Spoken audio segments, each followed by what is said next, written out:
नमस्कार। परमात्मा का संजीव कुमार। आज जे कृष्णमूर्ति और अन्य विचारकों द्वारा कुछ बिखरे हुए मोतियों को इकट्ठा कर संक्षेप में प्रस्तुत करने का प्रयास कर रहा हूँ। यदि आप में ईर्ष्या नहीं है, पक्षपात नहीं है, तब आपको अपने आसपास की प्रत्येक वस्तु आनंदमय और असाधारण जीवंत दिखाई देगी। हम में से अधिकांश व्यक्ति दुखी हैं और वे दुखी इसीलिए हैं कि उनके हृदय में प्रेम नहीं है। यदि आप होश में हों तो आप क्षण क्षण नवीन वस्तु का आविष्कार कर सकते हैं। जब आप सचमुच प्रसन्न रहते हैं तब आप किसी को दुख नहीं पहुंचाते, किसी वस्तु को नष्ट नहीं करना चाहते। समग्रता का अर्थ है एक समय केवल एक होना, समस्त स्तरों पर एक होना। प्रेम में अनुशासन की आवश्यकता ही नहीं पड़ती। जिस क्षण मनुष्य सुस्पष्ट हो जाता है, शांत हो जाता है, चूंकि हम जो कार्य कर रहे हैं उससे हमारा प्रेम नहीं है, अतः हम अपने आप को इस प्रसिद्धि से समृद्ध करना चाहते हैं। हमारी वर्तमान शिक्षा सड़ी हुई है क्योंकि वह हमें केवल सफलता से प्रेम करना सिखाती है, उस कार्य से नहीं जो हम कर रहे हैं। जीवन बड़ा विचित्र है, रहस्यमय है। जिस क्षण आप इसके संबंध में कि आप सचमुच क्या करना चाहते हैं एकदम स्पष्ट होते हैं, तब कुछ अवश्य घटित होता है। उस समय जीवन आपकी सहायता के लिए आता है। जिस क्षण आप साहस करते हैं उसी क्षण कुछ वस्तु आप में और आपके आसपास घटित होने लगती है। जीवन अनेक मार्ग से आपकी सहायता करता है।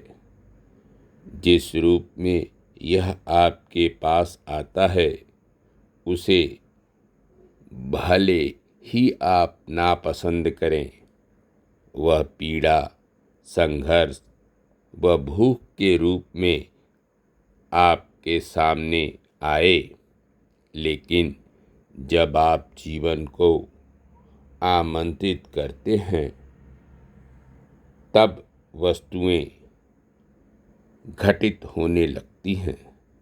लेकिन आप देखते हैं कि हम जीवन को आमंत्रित ही करना नहीं चाहते, हम तो आसान खेल खेलना चाहते हैं और जो आसान खेल खेलते हैं वे बड़ी आसानी से मृत्यु भी प्राप्त कर लेते हैं।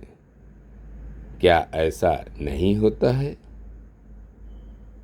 ध्यान दें, अज्ञात ज्ञात के द्वारा नहीं जाना जा सकता। अंत को ध्यान में रखने वाला ही शांत होता है। सत्य तो सर्वदा वही है, फिर भी आपको प्रत्येक समय अनुसंधान करना होगा।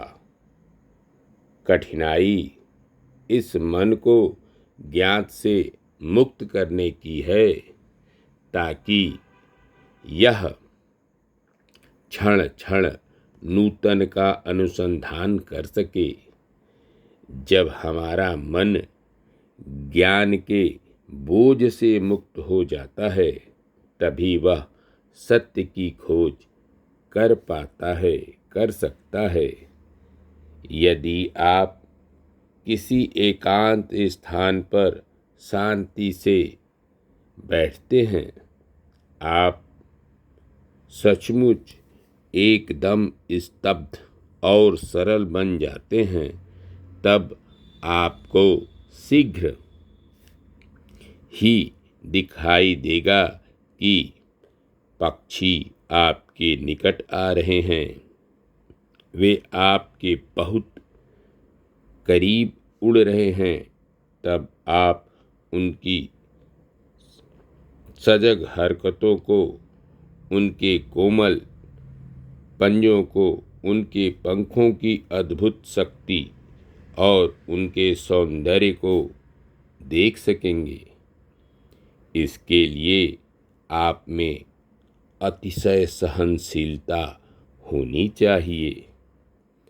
दूसरे शब्दों में, आप में अत्यंत प्रेम और निर्भयता का होना आवश्यक है।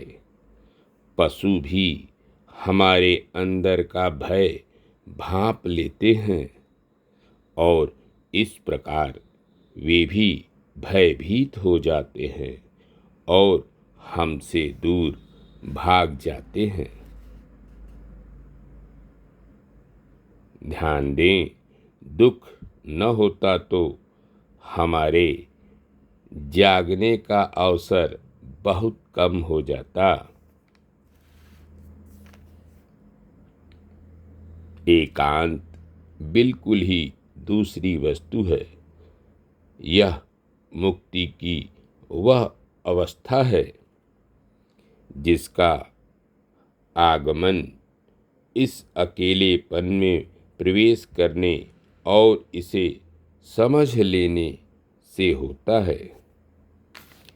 इस एकांत अवस्था में आप किसी पर भी मानसिक दृष्टि से आश्रित नहीं रहते, क्योंकि तब आप सुख, आराम और संतोष नहीं चाह रहे होते हैं। तभी मन पूर्णतः एकांत होता है और ऐसा ही मन सृजनशील होता है।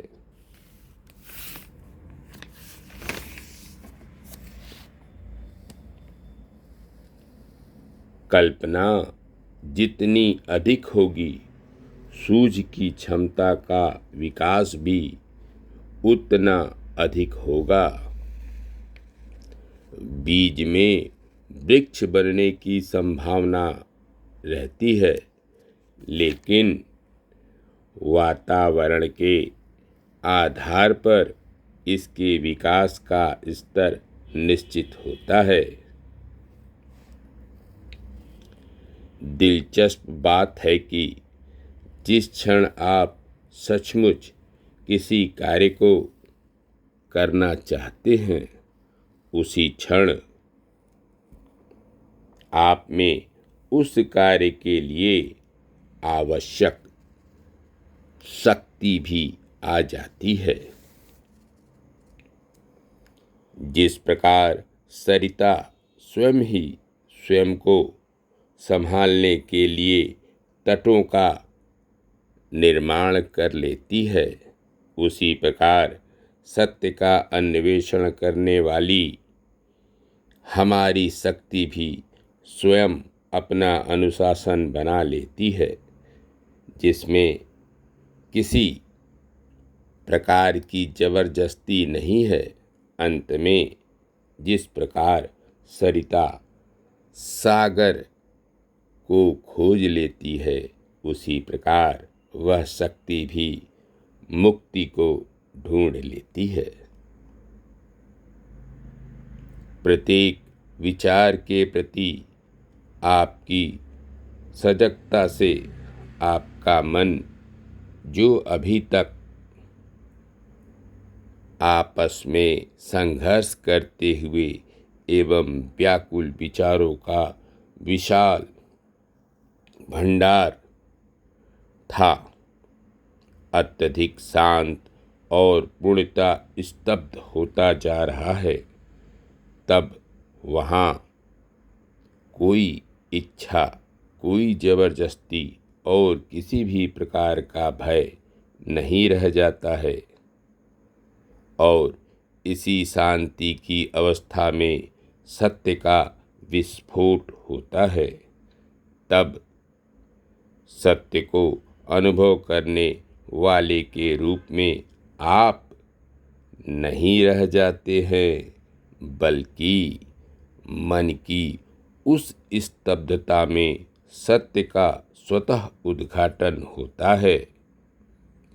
जब तक आप हैं, वहाँ तक दर्शक हैं, और यह दर्शक विचारों की ही उत्पत्ति है।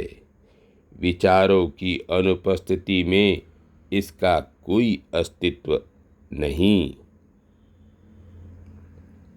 यदि आप क्षण प्रतिक्षण इस बात का निरीक्षण करें कि आपका मन किस प्रकार अविराम संघर्ष किए चला जा रहा है, और यदि आप इस वस्तु स्थिति को, इसे बदलने या उस पर उस अवस्था को थोपने का, जिसे आप शांति कहते हैं, प्रयत्न किए बिना केवल देखते रहें, तब आपको महसूस होगा कि आपका मन अपने आप संघर्ष के प्रति विसर्जित होता जा रहा है। और यही वह अवस्था है जब यह अतिशय सीख सकता है। तब सीखना उसके लिए केवल जानकारी संग्रह करना नहीं रह जाता है, अपितु यह उस अद्भुत विपुलता की खोज कर लेता है जो मन की सीमाओं से परे है, और वह मन जो इसकी खोज कर लेता है, अनंत आनंद को उपलब्ध हो जाता है।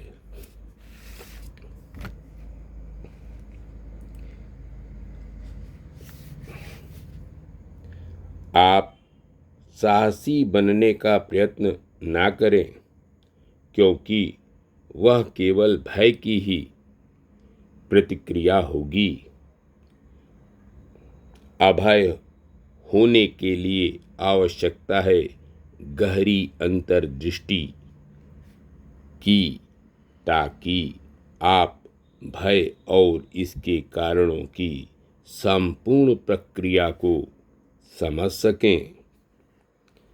भय तब तक बना रहेगा जब तक कि आप सुरक्षित होना चाहते हैं।